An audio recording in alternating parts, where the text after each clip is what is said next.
Good morning, everyone. Prayers for my sissy-in-law because she is in surgery right now to remove her appendix.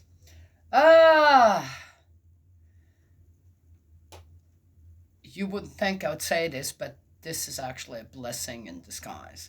It's just the appendix. Yes, okay. Not gonna say more, but hoping everything will go well. My brother-in-law is already on his way back there to make sure that somebody is there when she wakes up. It's a very short procedure considering what we thought or what. Okay. Good. Yeah. Okay. Which brings me to something else. I'm going to relate this again. I deleted a lot of my videos some time ago because there's enough information about certain things out there, but then I guess that just gives me a reason to remember and to relate it again. During what? Bible reading time. I have mentioned this before. I've worked for a number of years at a hospice here for the 11th hour patients, which is they're actively dying, they're close to dying, they're actively dying, and passed while I was there. It's amazing to think that some people really are all on their own. Oh, that's because, don't assume, just don't go there. And in other cases, I was just there to support the family, this, that. I had some amazing experiences there as well. This one, it was about, I got a call and said, we need you to come in and watch over a just newborn baby that is dying. What? The brain damage was too great in the child to survive. And so it was one of those things, we're not going to try, and the sad thing is that the parents, the whole family of the child, abandoned the child. Whoa. Wow. Whew. What a horrific thing. So I went and I got to the room. Now looking, I'm going, I wonder if anybody else is taking care of anybody else, because this baby was surrounded by all the nurses, okay, in the whole hospice. One after the other was holding it, and they were just showering that baby with love and comfort. And oh my gosh. And you would think a baby with brain damage, ready to die, you would see something. This little one, and his name, and they did give it a name, his name was Josiah. And he looked perfect. He was a beautiful baby. Absolutely. On the outside, it's like, there's nothing wrong with this baby. Why can't this baby survive? Right? It's so beautiful. And his eyes were open. It wasn't like it was just, his eyes were open and he was just, it's like, okay. I never got to hold him. There was no chance. I wondered, why was I even called in? What for? There was a reason. I went out of the room. I looked at the bed. I'm going, oh my gosh, why can't this little dude survive? What is it that? Well, he was carried for 9 months in a womb, born, and very little time, just a few days that he had on this earth. So I went out and I talked to one of the nurses that was still doing something else besides hugging that room. And I said, what's going on with the parents? What is it? And I got a little bit of the load. And I said, okay, you know what? I said, try again. Try to reach out again. Sometimes when things like this happen, the other party just waits for a call, right? Yes? I said, just try again. And she did. And but a couple hours later or whatever, I was told that the mother and the grandmother were on their way to be there.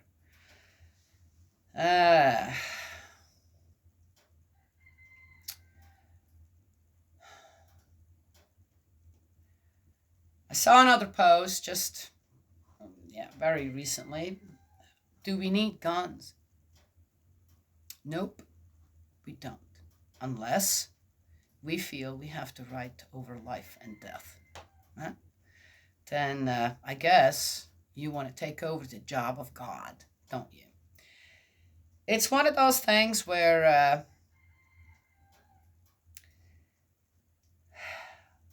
both are precious, life and death. And we, in many ways, have learned as human beings to control. We want to control that. Right? Either through, well, though I am pregnant, I have the right to choose life or death for another life. When people get older and it is just time to get ready to prepare for death, we want to prolong life. We have that available to us now. Yes? Many other ways that I could mention on how we decide to lord over life and death. Forgetting this little guy who just had a few days in this life was surrounded by an amount of love and care you guys can't even imagine. And in the end, there was some unity among the family as well. Right? Difficult sometimes for people to acknowledge what is happening and why it is happening.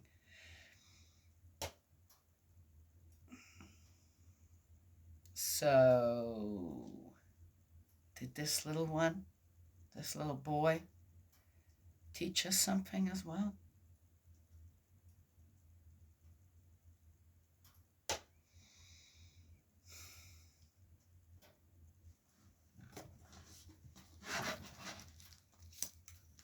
People want to see things as they are, to make excuses in their lives. It is what it is. Our focus should always be with the will of God, which is never in the negative. Again, it doesn't matter if it's life or death. People out there view life as negative, something negative in their life. And people view death as negative, even though they can't escape death either. It just depends on how we decide to approach something like that, either way, and make it acceptable to the circle of life and death. All right, done with that. We are in Exodus 38, the altar of burnt offerings. Oh, here we come. Oh, life and death. Either one is an offering. To what? Some pretty, I'd say, easily fundamental understandings of just being a being that has the capacities, the capabilities that we have. Yet, we're still helpless in some situations where we have to accept what there is. Either when we created life and we accept that, or when we have to accept death is also imminent. There you go. Exodus 38, the altar of burnt offerings. He made the altar of burnt offerings of acacia wood, 5 cubits long and 5 cubits wide. It was square and 3 cubits high. At its 4 corners he made horns, the horns being of a piece with it, and overlaid it with bronze. He made all the altar accessories, the ash pans, shovels, and sprinkling basins, hooks, and fire pans. He made all the altar accessories of bronze. He also made a grating for the altar of bronze network below its ledge, underneath, coming halfway up. Bronze, by the way, bronze, copper, doesn't melt. He cast 4 rings for the 4 corners of the bronze grating to take the shafts. He made the shafts of acacia wood and overlaid them with bronze. He passed the shafts through the rings on the sides of the altar for carrying it. He made the altar hollow out of boards. The bronze basin. He made the bronze basin and its bronze stand from the mirrors of the women who served at the entrance to the tent of meeting.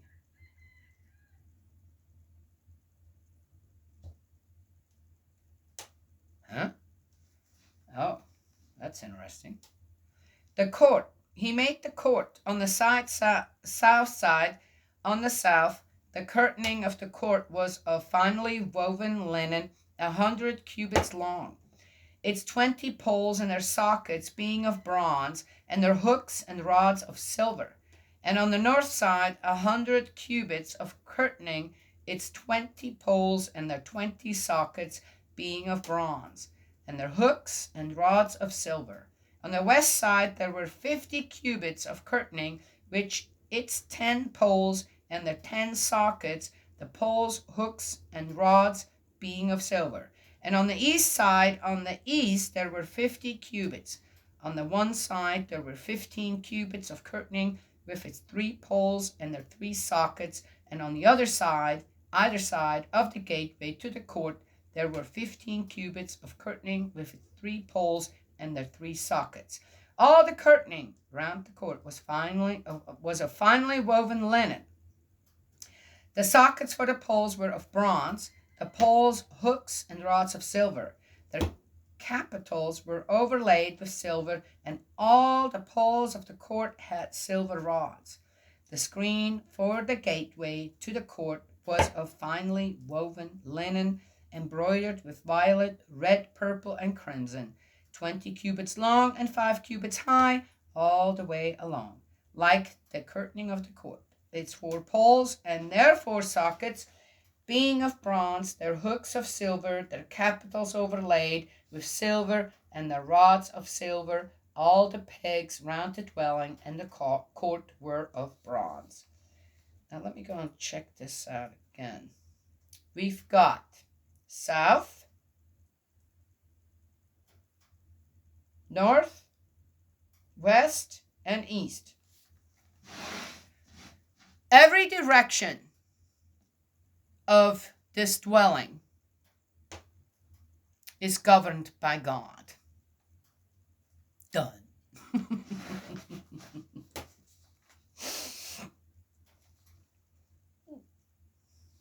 Daniela. Oh. I have a fighting spirit that comes out when especially people are trying to tell me that, well, you are this and you are that. I'm going, nope, all 4 corners of my home have one direction. And they're in the direction of God. And there's nothing you can say about it, do about it. That's what it is. Well, what if someone invades? I got some ideas on what to do then. Pot of soup, this, that. Do our thoughts have any kind of power when it comes down to it? As beings as different as the ones from the principle of creation? Do we? Of course we do. It just depends on how we apply it and how willing we are to accept either life or death, not at the expense of anyone else. All right. All right, Danielle. Okay, I read some stuff this morning and I'm kind of, all right. How does one teach people who don't want to be taught? The amount of metal used. Here we go. These are the accounts for the dwelling of the testimony, drawn up by the order of Moses, the work of Levites, produced by Ithamar, son of Aaron, the priest. Oh. Bezalel, son of Uri, son of Hur, of the tribe of Judah, made everything that Yahweh ordered Moses to make, his assistant being Oholiab, son of Ahisamach, of the tribe of Dan, an engraver, embroiderer, and needleworker in violet, purple, red, purple, and crimson materials and fine linen. Interesting. Women's work, yet the guy did it. Was really good at it. Okay, all right. The amount of gold used for the work, for the entire work for the sanctuary, the gold consecrated for the purpose, was 29 talents and 730 shekels. Whew. Reckoned by the sanctuary shekel. You know, I always wonder how gold goes up and down when it comes to value. That's another interesting thing people invented on to decide when something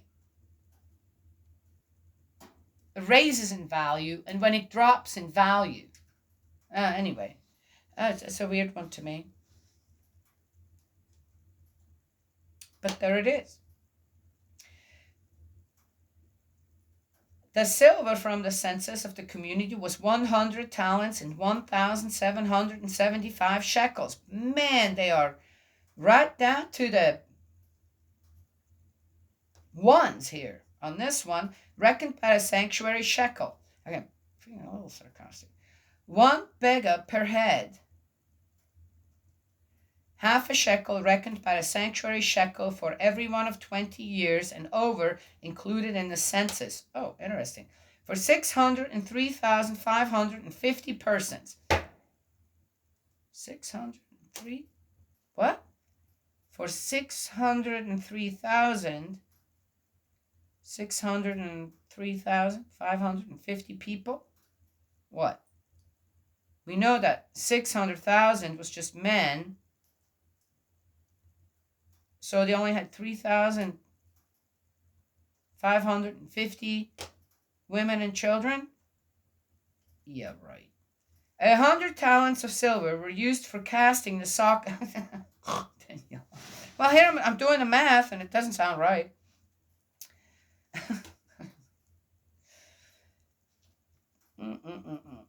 And 50 persons. 100 talents of silver were used for casting the sockets for the sanctuary and the sockets for the curtain. 100 sockets for 100 talents, 1 talent per socket. From the 1,775 shekels, he made the hooks for the poles, overlaid their capitals, and made the rods for them. The bronze consecrated for the purpose amounted to 70 talents and 2,400 shekels, and from it he made the sockets for the entrance of the tent of meeting, the bronze altar, its bronze grating, and all the altar accessories. The sockets all around the court, the sockets for the gateway to the court, all the pegs for the dwelling, and all the pegs around the court.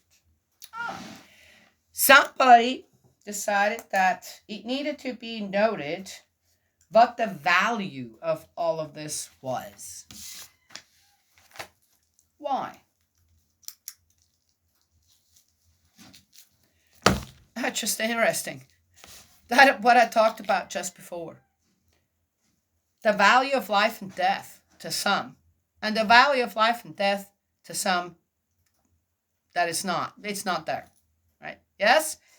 What discrepancies there are within human mind. And how easily are you manipulated towards one or the other, or guided? Okay. If you are guided towards deciding that you have the right to choose over life, one way or the other, you're not guided, you're manipulated. Okay? 100%. Yet, if you are being, okay, I've got to consider that life begins at some point and life ends at another point, and I have to make a decision sometimes when it comes to others, life or death, and let it be the best possible decision, right? Yes, then you're being guided. Can you put a value on that? Should there have been, according to the materials that God wanted to be used to create this place, should there have been a value attached to that? Was this an important part? Or again, was that something where somehow, suddenly, rather than the execution of obedience, a sanctuary for God to be created where you won't stray from, suddenly the value of that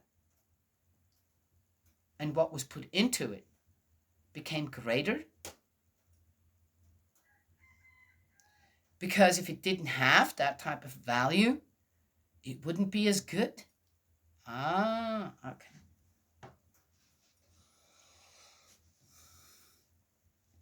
A child can be conceived and find this loving home in a mom for 9 months, then born and raised by loving parents.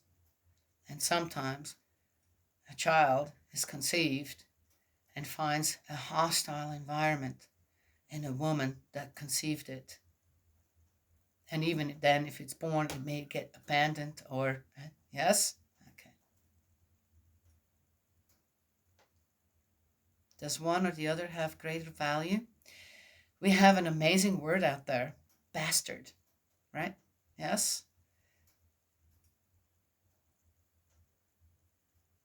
Who made that choice to do that? To a child. Because, what did I just say? We should think about these things. And again, does that make any sense? Oh, how much gold they use? And that was rather than the donations, the willingness to give, and then even having to be told, okay, we got enough now. You guys did great.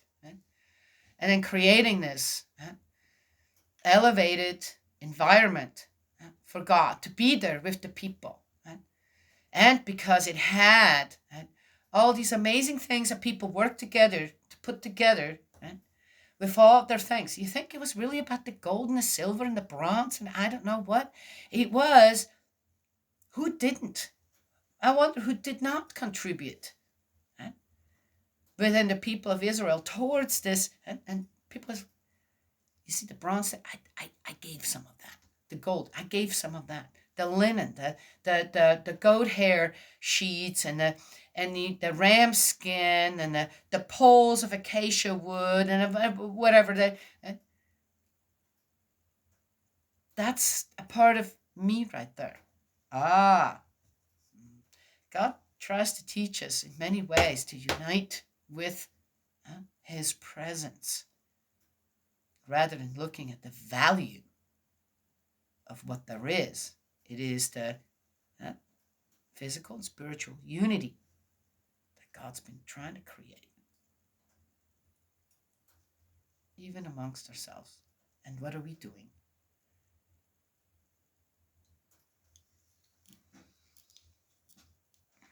Well, anyway, that's what I have to share today. Yes? Well, people can look at that one way or the other. What am I going to do, right? Except for teach.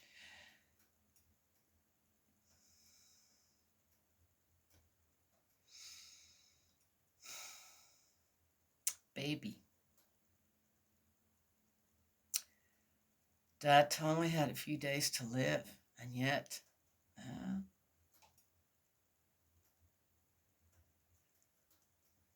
he's still a part of my memory.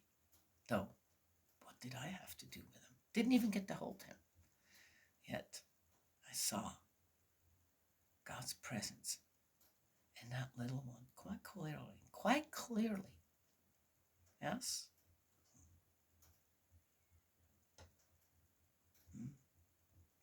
God's love and blessings always. And may He protect you and guide you. Yes?